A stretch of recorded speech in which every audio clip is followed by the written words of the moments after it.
A long, long time ago in a galaxy far, far away, the Capes and Lunatics, well, Phil and Tyler got together to review Star Wars The Last Jedi.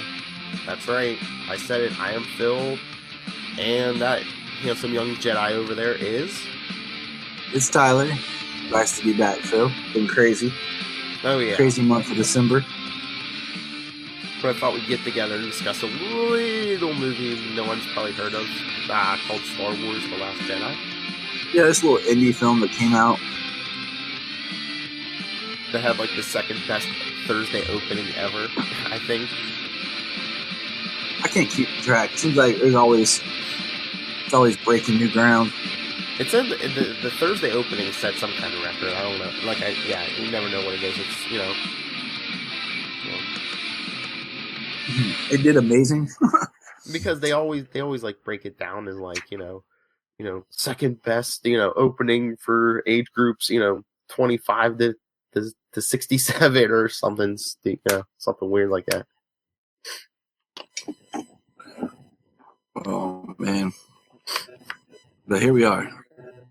It's been 2 years last chapter Star Wars saga film. 1 year since a Star Wars film, and it's amazing to me, like, how many people don't realize that, like, Rogue One, like, jumped backwards.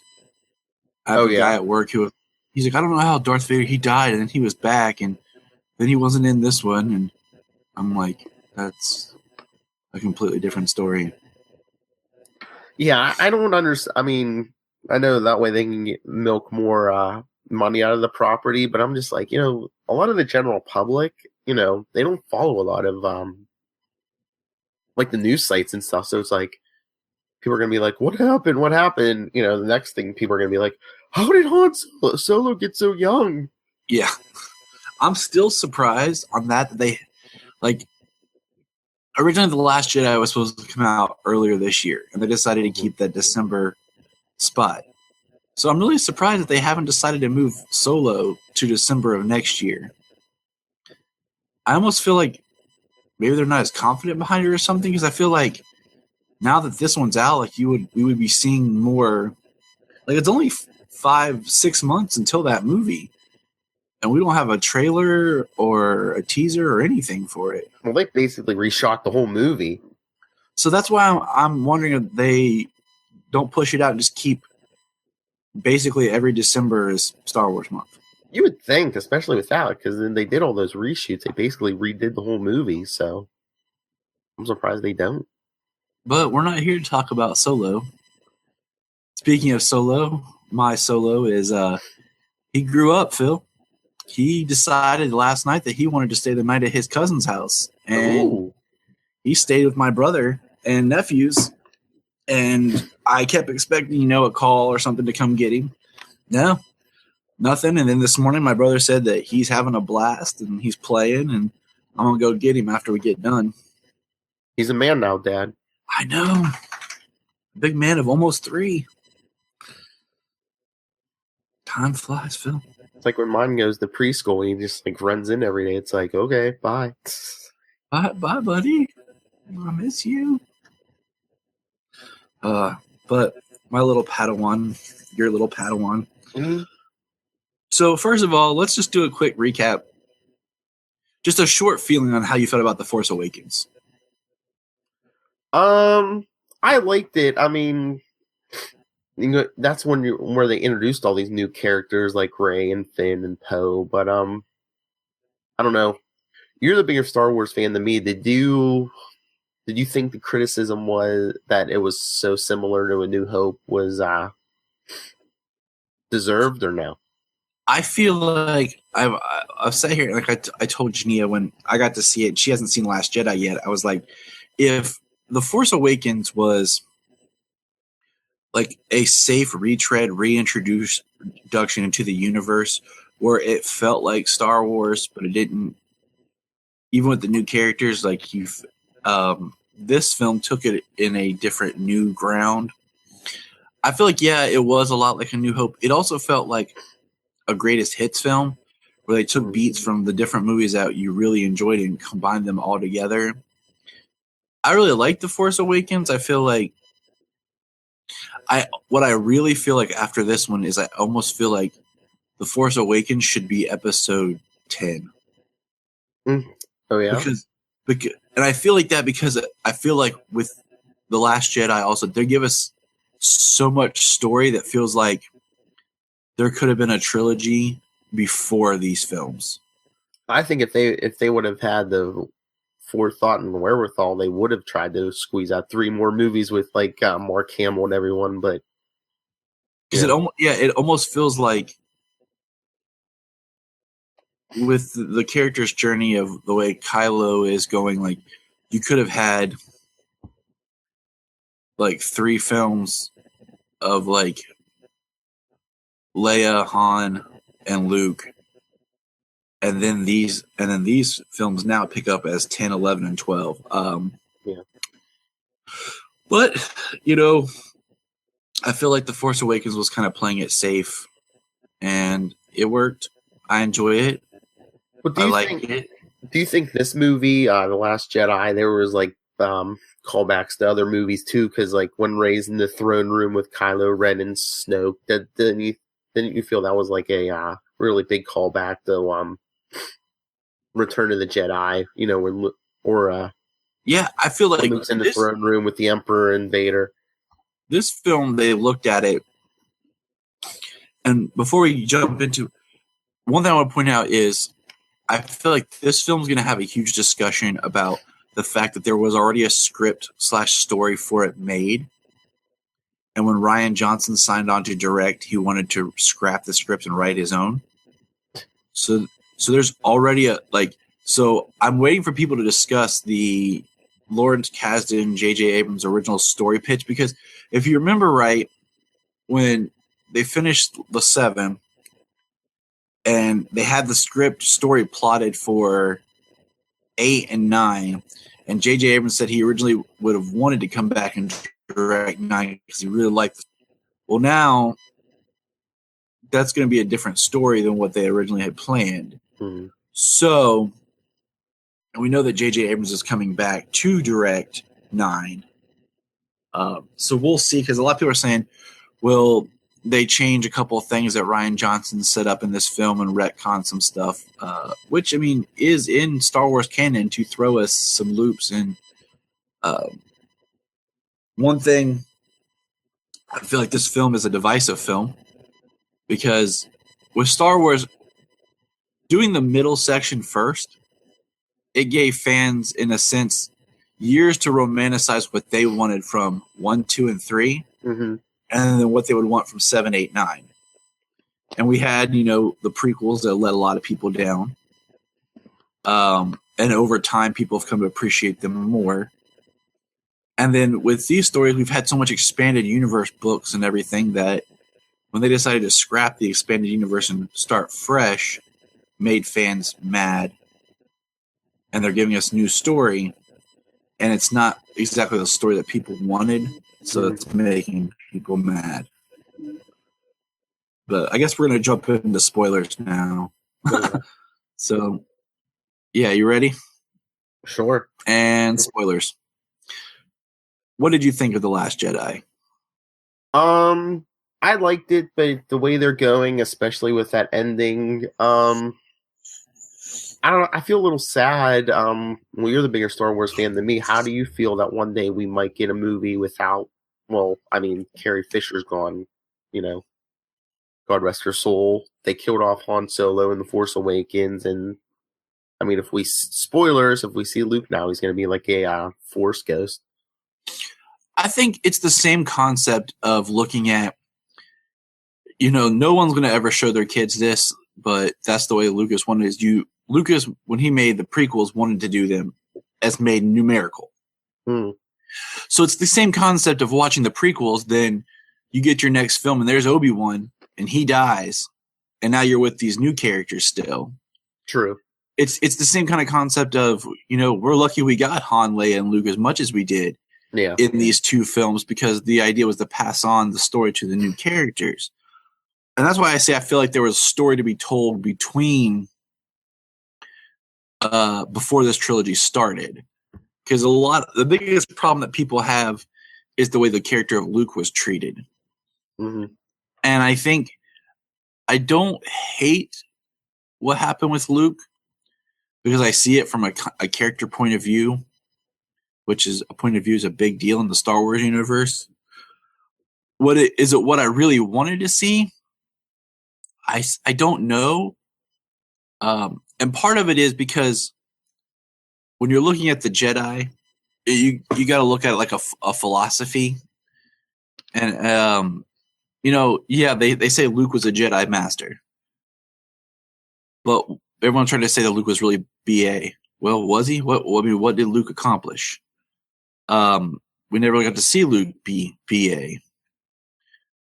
I think it was more inspiration. He inspired everyone to keep going, and right. And that's why, the fact that Luke never technically finished his training.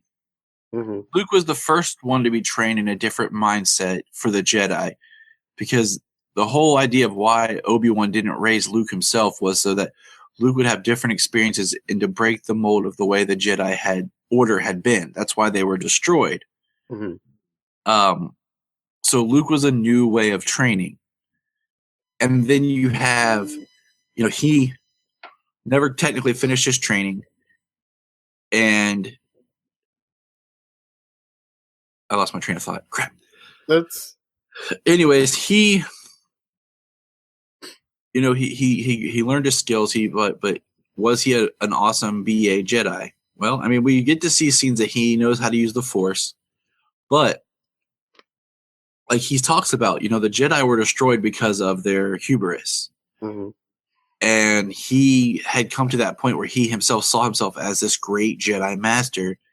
And then he had a moment of weakness. Do I think it's kind of weird that he was going to kill Ben in his sleep to destroy the evil? Yeah, it is a little weird. Just for a second.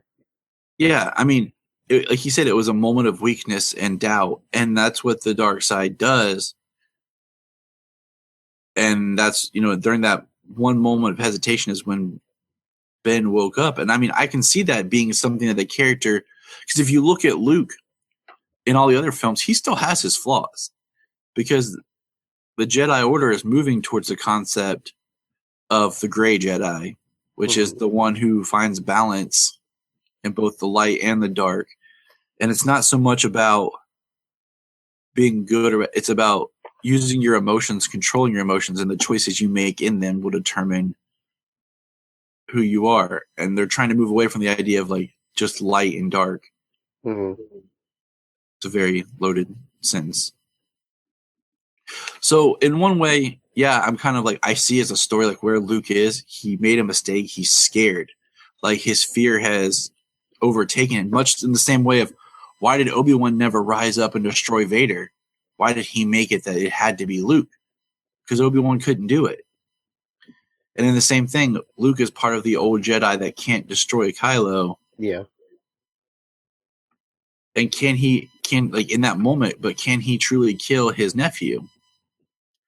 My imagination at the end there was going nuts for like a second, because when they showed that Luke wasn't really there, I was like, did they sixth sense us? Has he been a ghost since? Has he been dead since Ben dropped that roof on him? Has he been a ghost that whole time? That would have been kind of neat. Uh-huh. That would have been neat. It comes down to like looking at Luke as the way Obi-Wan was. Like he made a mistake, and in a sense he was scared of what he had done. He had failed training. But once again, they talk about Snoke had been invading Ben's mind and manipulating him. So that's why, like I say, like a story more about, is this the first film that actually did a flashback in a Star Wars movie? Yeah. Like, when Rey has the Force visions in the last one where we saw the burning temple and Luke's hand on R2 is one thing, but like an actual like flashback cutscene during talk, that's the first time it's ever happened. That's a new device that was introduced in this film. Oh, I was gonna say, in Force Awakens, she had a little flash of like her parents leaving her, And that's the other thing. Do you buy the whole thing that Rey's parents were nobody? Well, that goes back to were J.J. Abrams and Lawrence Kasdan setting something up for who Rey was, and then Rian Johnson wrote it as nobodies. And in one respect, I'm completely okay with it being nobodies. Or, I mean, could they reveal that it is somebody later? Because where did she get that info from? Right, exactly. It could be revealed. I mean, it still can, and that's what people are going to be debating. But if we look at it as they were nobodies, let's think of it like this. The Star Wars saga is about the Skywalker family. Technically, Ben Solo is a Skywalker. Mm-hmm. So it still is about the family. It's not taking that away. Anakin Skywalker was really nobody until the Force, created him or whatever. No, yeah, I mean, he didn't even have a father. It was just a mother, and I mean, we saw who she was, but she really wasn't, like, integral to the plot. Rey's parents could have been nobody, but what I've always thought about was that Rey was created by the Force itself, too, as a balance. So, I mean, per se, that's like saying Anakin Skywalker's mother was just a slave woman. She was. But in the same thing, Rey's parents could have been nobody, but the Force could have created her because she was the balance to Kylo's equation. As he grew powerful in the dark, the Force needed something to rise to balance. And that's how we got Rey.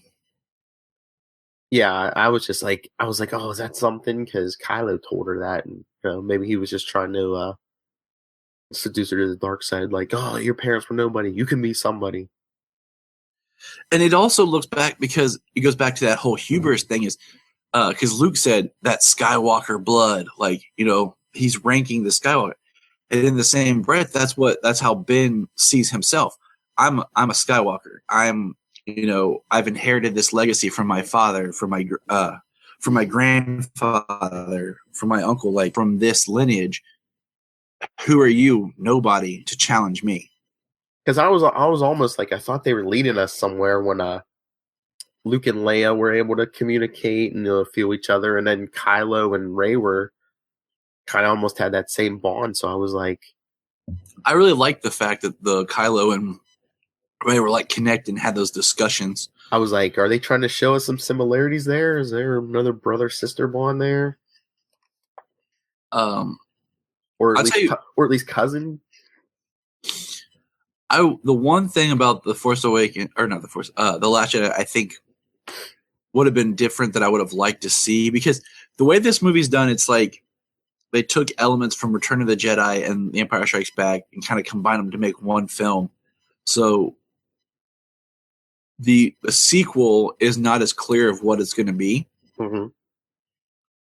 It's being discussed. Is it going to be a time jump? Because the way it ends, like all the resistance is on the Millennium Falcon. And, it's kind of like, how big is the First Order? And because it really feels like the First Order is trying to grow, but they're not as big as like the Empire. Mm-hmm. They're like a pocket order. So where does the sequel go? Because what I thought would have been a really neat cliffhanger for this film was if after Rey and Kylo had that awesome fight scene and he stuck his hand out, she would have like took his hand to join him. Mm-hmm. Like, I think it'd been awesome if it would have ended there, in the sense of her thinking that she can save him, vice versa, and the idea that both of them come from an idea where they feel betrayed by the people who are supposed to be their masters and their leaders. Mm-hmm. So they're going to do it on their own. Well, I was like, once again, going back to similarities to that original trilogy, was Force Awakens like your New Hope, where you introduced these characters, and then Last Jedi was your Empire Strikes Back, where, like, the Empire, or now the First Order, kind of has them on the run, but they have hope, and I mean that is, like, I think the biggest comparison to, like, the Empire Strikes Back is, like, it starts with the First Orders coming after them in their base. They're on the run. It's mainly in space. Mm-hmm. And I feel like Rian Johnson did a great job writing the story for, like, Kylo, Luke, Rey, that's like that dynamic. But I still feel like Finn's a character they don't know what to do with. Yeah. Like the Finn, I liked Rose. I liked her, like just her hope, her brightness, and I feel like Finn. It should have been Finn and Poe at the beginning hatching a plan, and not Finn trying to escape again. Yeah. I just feel like he's a character that's not. They don't know what to do with, and their whole side story really didn't pay off at all. Because it's kind of like, Poe is like their, the new Han Solo. I don't follow orders, and Well, what I think is funny is in this film they give more for Poe to do. yeah. And originally Poe was supposed to die in The Force Awakens. He was supposed to die with him when him and Finn crashed. He was supposed to die, but they decided not to keep him around. And I think it's interesting. He's got more of an interesting story in this that really doesn't pay off as well. And I just think that's kind of interesting. They don't know what to do with Finn. They like create this side story, and that's fine. It's like Finn's a character I like, but at the same time he's not serving a purpose. Yeah. And then I was all like, I thought he was going to be the big love interest for Rey, but now it seems like maybe Rose. Jania is always, ever since we saw The Force Awakens, she wants Rey to love Kylo. That's what he needs. That's what'll change him. I'm like, all right, baby. Well, again, in the Force Awakens, I was like, can she love him? Because are we going to find out, he's her brother or cousin? Because I don't think they want to pull the George Lucas from New Hope. They don't want to. This ain't Game of Thrones. Yeah. You know what's funny is I tell Jania is like in most stories I always identify like the character of like the true good hero. Yes. I'm a Superman fan, like straight up. I don't care. People say, oh, he's goody two shoes, whatever. Okay. But when it comes to Star Wars, the characters I always find the most interesting are Kylo Ren, Darth Vader. Like I love Darth Vader, like that tragic character. And I feel like I would like to see more development of those characters and their backstory of why they are where they are. I mean, my favorite moment in the movie was when Kylo killed Snoke. Oh yeah. Like he struck down his enemy. Because I just was like, that's perfect. Because if you look at it, Vader destroyed the Emperor to save Luke. Kylo destroyed Snoke to become Snoke. That's why I'm wondering if like they're planting these seeds so in the next movie Kylo kind of redeems himself like Vader did. I'm wondering if he'll get a redemption arc or if he does, like it's not a clear-cut redemption. Yeah. It's kind of muddy. Because I mean unless they introduce somebody else, next movie there's going to be no Emperor to kill. Kylo seems to be in charge now. Yeah, he's now Supreme Leader Ren. Or yeah. So which is I'm fine with because I think it's just a nice little twist, a little something. Because I like when he woke up and Hux tried to run his mouth and he was like, and just like shut him down. I was waiting for him to say, "Don't choke on your aspirations." The one thing that I really do want to see, I'm gonna throw this out there for the next film, is I really think that Kylo should be confronted by the Force ghost of Anakin Skywalker. There you go. Just because I feel like he's romanticized, he's built up, and he looks at his grandfather as he has him on this pedestal, and I think his grandfather needs to talk to him, like, and be like, "Look, this is not right. Like, this is not who I was. You're making every mistake I did." Yeah, like I think if there's one character that could get to him, that's who should come and confront him. Yeah, but do you think, that scene in the elevator when he freaks out and he smashes the helmet, do you think that was him trying to maybe move past Darth Vader, though? Yeah, I do. Because, the helmet and everything is supposed to be like the opening scene, which I think was interesting how quickly it was at the beginning was about, you're no Darth Vader and Snoke's putting him down. And all this about how he had promise, and in that scene is he decides he's not going to be a Darth Vader. That's when like he's going to be the next Snoke. Like Yeah, he's going to take over. And once again, he's betrayed, but is how he sees it. Like Luke betrayed him, his family betrayed him, so he becomes Kylo Ren. He embraces the dark side. We see his struggle where he talks about the light pulling him. And even in this film, we see where he has the opportunity to blow up his mom, and he doesn't. Like he senses her on the ship, and he doesn't do it. yeah. And Snoke, basically he feels through what Snoke says to him. He says, "I gave you everything. I gave everything to the dark side." And right then, it's like Snoke betrayed him, so now he's done. Well, yeah. Well, that's what I was going to say. I think even if Anakin appeared to Kylo, he might be like, "I've moved past you. I am going to, I'm going to be better than you." And which would be a great scene. But speaking of his mother, I mean, we finally saw Leia use like the Force. Oh, I read a quote. To save her life. We were sitting in the theater. I was like, it's about time. I read someone put this awesome. Hold on. It says, a reminder that Leia has lost her adoptive parents, her entire planet, her father, husband, son, and been abandoned by her brother, yet has never been tempted by the dark side.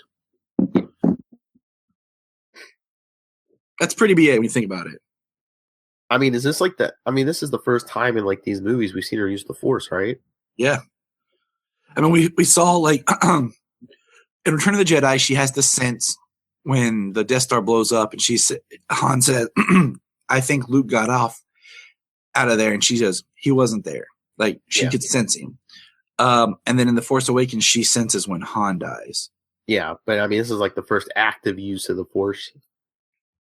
Yeah, exactly. This is her actually physically dealing with, which everyone's really wanted to see Leia do something with the Force. I mean, this is like her first. I mean, this movie was like a great tribute to Carrie Fisher, but I just wonder what they're going to do with the character because. And that's another reason I think of like the time jump. Maybe because they said they're not going to do like any of that, CGI stuff where they're going to like have her, use an image and stuff. So yeah, they probably have to do a time. They're going to have to do some kind of time jump. If they do a time jump and just she died, like, because it's one of those things that if it's kind of like she died off screen, off camera during a battle, nobody's going to pick that apart for bad storytelling. Because everyone's going to understand that's out of respect for her, the actress, and the character. Yeah. So you don't really have to worry about it being like super like showing that detail. What was I going to say? Well, I know. Remember, I texted you after I saw the movie. I thought there was going to be like an end credit scene. And you're like, no, they just had the a dedication to Carrie. Dedication to Carrie Fisher. You know what they could have done? Is had like some kind of like montage of her work like through all the movies and just be like, oh, thank you, Carrie, for everything. Yeah. That would have been a cool end. I really yeah, it would have. I found so sidestepping the characters I really care about. I thought that Benicio del Toro's DJ character was a nice little refresh. Yeah. And odd, but once again, I feel like his character, like they get on board the Snoke ship, and it doesn't really have a payoff. Like the fact that he does his own thing is fine, but like I feel like they could have shortened some of the scenes with Rose and Finn getting, to DJ and getting him. And then really gave us something more with that character when they're on board Snoke's ship. Well, he seems wishy-washy, but I guess they're trying to like beat it into your head. It's like, yeah, he's not playing for either team. It's he's working for the highest bidder. Which, if there's that interesting part, which I thought was more of an interesting story, where the ship that they stole, the guy sells arms, and he, sold stuff to the First Order, but then he also sold an X-wing to Poe. Well, Poe's X-wing, it looks like. So, that whole concept of both sides at war. Yeah. Well, I think that was the whole point of those scenes. When they're at the casino and stuff, because Rose even saying, "How do you think these people got so rich?" And, it's making profits off of war. Like a lot of people do, selling to both sides. Let's see. I did find the humor fun, like right off the bat in the film, where you have Luke Poe like messing with Hux, where he's like, "I'll hold." Yeah. Can you hear me? Can you hear me? Like that was pretty funny. And he's like, that's almost Spaceballs. Yeah. It did border almost too much, but I enjoyed it. What about when Rey hands Luke the lightsaber and he's just like, oh, that right there just tells you right off the top, like, this is different. Because this is going to be something. I mean, they put that was the last scene of the last movie, and everyone's like, oh, "What's gonna happen? What's gonna happen?" And then he just like flips it over his shoulder. And I like how he doesn't sense the full. It's an interesting concept that Luke stopped connecting to the Force. He cut himself off, yeah. Because if he was, he would sense what's been going on. He would have sensed Han's death. And because he has that, where he's like, "Where's Han?" Because I love when Chewie busts in. Yeah. And he would have sensed, because he says to Rey, like, "Who are you? Why you?" Because he doesn't sense the Force in her. Well, that's the whole reason he cut himself off, because he knew, if he sends something like that, he'd be tempted to come back, and he went there to die, he said.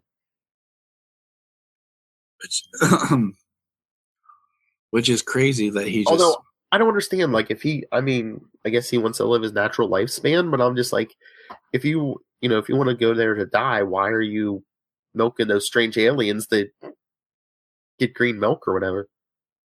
Yeah, if you wanted to go there to die, why not just die in the fight? Yeah. I'm still mad we haven't seen Lando. I know, that's what I was thinking of this movie. I was like, the whole time I was thinking maybe they're gonna, like, they kept it a secret and we're gonna see Lando show up. I mean, Han's gone, Leo will be gone next movie, and like I said, if we see Luke, it's going to be as a Force ghost. Why? Yeah, bring in Lando. You might not have much as Carrie Fisher taught us. You might not have that much time left. Exactly. But speaking of Force ghosts, what did you think of Yoda? It was awesome. He put Luke back in his place and just told him told him what was up and what he needed to do. All right, as a huge Star Wars fan, would it have worked, or do you think, no, it's better that they didn't do it, that before Luke died, if he could have had a conversation with Anakin, Anakin's Force ghost, even, either Hayden Christensen, or if you had just had someone in the Vader armor? I kind of the way the scene was shot and done was really intense. But I kind of would have liked to have seen, maybe when he's letting go, the Force ghosts of, and a callback to Return of the Jedi, Luke, Yoda, Obi-Wan, maybe Anakin, all of them together or something, or even if it was just him standing next to Yoda and saying something about, you need to, now that you're a Force ghost, you need to do some, you need to be with them, the Resistance. Oh, man. Yeah, what if we got a scene where, right before Luke disappears, he holds hands with, Yoda and his father, and maybe even Ben Kenobi. Qui-Gon Jinn, throw that out there. Although he didn't know him, so. He didn't. How do you call it?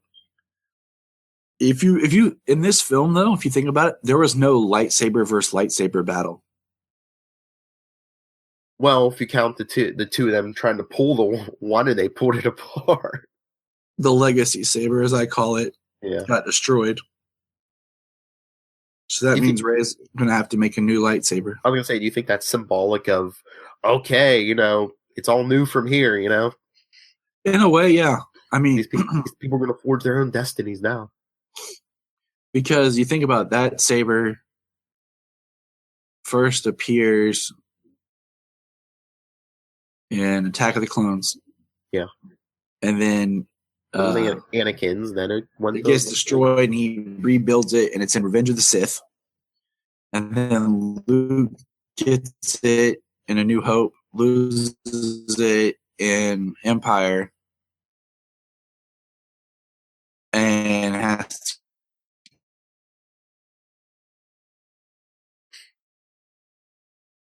You're cutting out a little bit.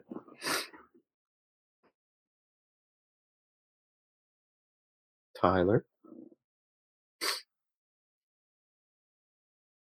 All right, everyone might have lost Tyler for a second. Great is a part of.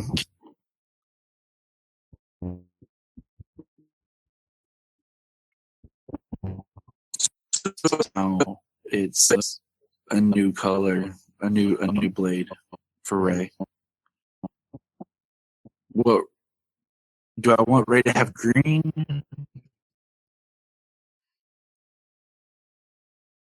Do we introduce new colors? In a way, yeah. It's like the because like Shadow of the Empire. Dude, you're cutting out. Yellow. The Empire getting a better crystal to be his green one. And people, do you remember the Shadow of the Empire book? Honestly, I don't think I read it. It was I didn't read a lot. I didn't read a lot of that extended universe stuff. So it was like the book that had the most traction because they made toys and everything for it. And in that book, because it takes place after Empire, before Return of the Jedi, Luke creates a yellow saber. So yellow's a color I think that may come up. That's what I was saying. I wonder if they're going to introduce a ton of new colors now. I think it would be cool. I mean, you could all go Green Lanterns and introduce a whole emotional spectrum. Like blue is hope and red is anger, and red always has been more of that anger. That's why it's always been more of the color of passion and of the villains. Exactly. That they it's precedent and it's set,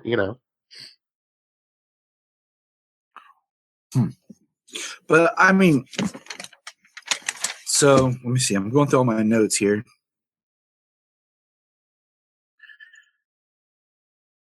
Oh, but one thing no, go ahead. Go ahead. I was going to say this. It really isn't Star Wars based, but I haven't had a chance to talk to you on the podcast. Or, I mean, what do you think of the Disney buying all the Fox stuff?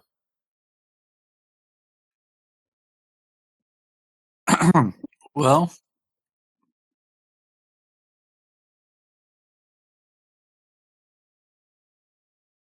He's gathering his thoughts. You hear me all right? Now I hear you, yes.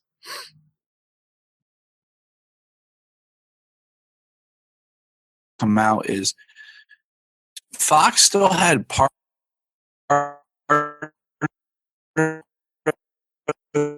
Dude, now you're cutting it. So you're all right. There you are.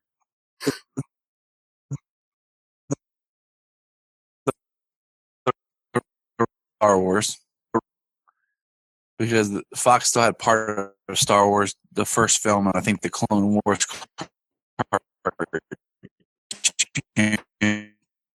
Dude, you're cutting out.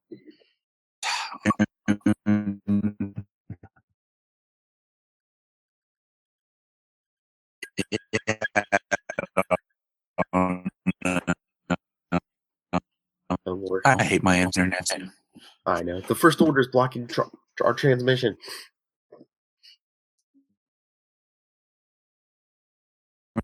Station then. Wait, are you there? Yeah, I'm here. Okay. Let's just go ahead and wrap up since we're getting all kinds of technical problems and I hear my daughter waking up. Yeah, the first order is blocking our transmissions. All right. Tyler, where can people talk to you about Star Wars, Superman? You can find me on the Krypton Report podcast. Find me on Twitter at Krypton Report Pod or at JTY Patrick. Also here on Capes and Lunatics. Yeah, anywhere.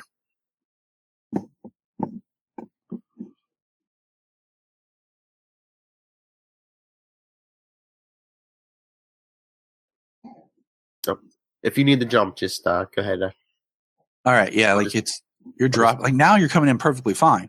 Yeah. Stupid internet. But real quick, what would you give the film, like letter grade wise? I don't know. I'm kind of hovering between like a B+ and an A-. Yeah, I guess I'd say more of an A- because I really like the bold choices. Yes. Do I agree with all of them? I'm not sure yet because I've only watched it once and I really feel like I need to see it again to let it resonate more. Mm-hmm. But the fact that they're willing to take the chance to move it in a new direction, and I think once we have all three films and people can like give it time, there'll be a time to sit back and think. Because we were old enough when we had Empire Strikes Back, come out, and then the time period before Return of the Jedi to have these kind of conversations about things. So, but all right, I'm gonna bounce because my youngling is awake. All right, I'll just do some business and I'll be gone. All right, thank you, sir. Oh, no problem. See ya, Phil. See ya. All right, everyone, the great Tyler Patrick. Anyway, for the Capes and Lunatics, we have some great stuff coming up. If you want to contact us, because the next 2 Saturdays we're doing our holiday specials. This Saturday, the 23rd, live at 7 p.m. Eastern.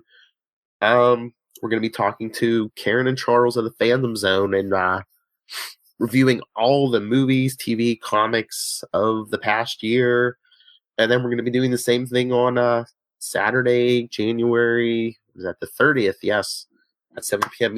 Eastern also, as we're going to be talking to Diana Mornell from the Biters podcast. And they also do a Preacher podcast. So if you want to send in any thoughts for our Christmas or New Year's specials, like I said, anything, what you liked, what you didn't like about 2017, email us, capesandlunatics@gmail.com.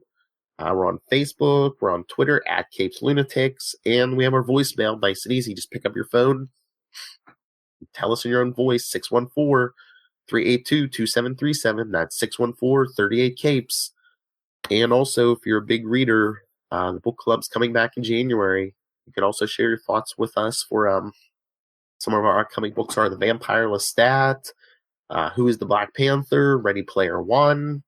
There's a new Arrow novel coming out in January. We're going to be reviewing that too. So if you want to share any of your thoughts, if you've read those books, like I said, capesandlunatics@gmail.com and the voicemail 614-382-2737. All right. So this has been another Capes and Lunatics special, Star Wars: The Last Jedi. So you heard our greatest. It was like an A-, so I'd say that's a big recommend. Go see it if you haven't seen it, especially if you're a big Star Wars fan. And I'm sitting here by myself. So for another week, this has been the Capes. And guess my Charlie Esther. And this has been the Capes and the Lunatics. Thank you, everyone. No applause, just throw money. Oh, and if you're listening to this on the podcast, go to our YouTube and subscribe. You can comment down below if you're watching this on YouTube. And if you're watching this on YouTube, go subscribe to our podcast. But you really want to be on our YouTube because we have YouTube exclusive content that we found there. Thanks again. Good night.